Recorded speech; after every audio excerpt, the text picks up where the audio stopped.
Lesson 14. Failure. Under ordinary circumstances, the term failure is a negative term.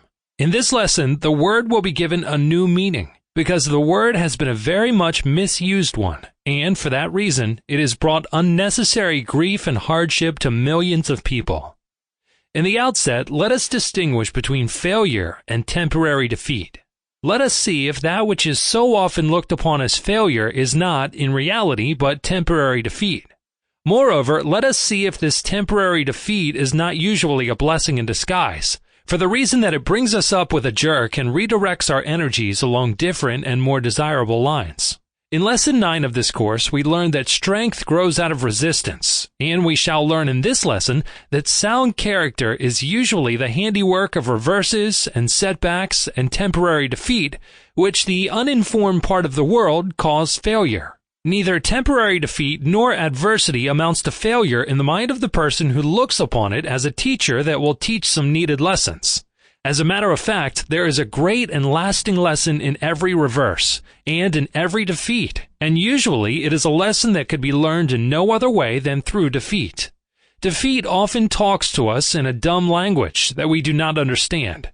If this were not true, we would not make the same mistakes over and over again without profiting by the lessons that they might teach us.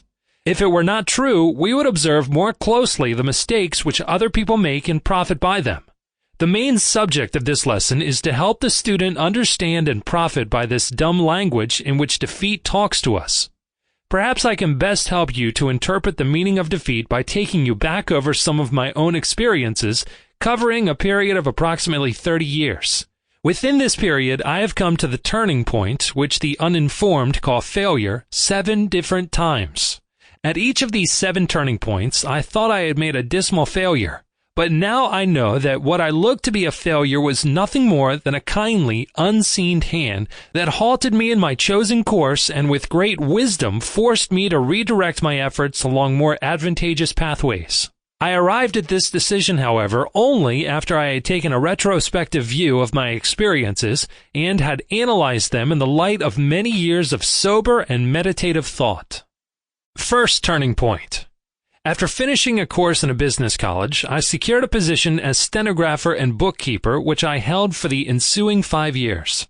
As a result of having practiced the habit of performing more work and better work than that for which I was paid, as described in Lesson 9 of this course, I advanced rapidly until I was assuming responsibilities and receiving a salary far out of proportion to my age. I saved my money and my bank account amounted to several $1,000s. My reputation spread. Sample complete. Ready to continue?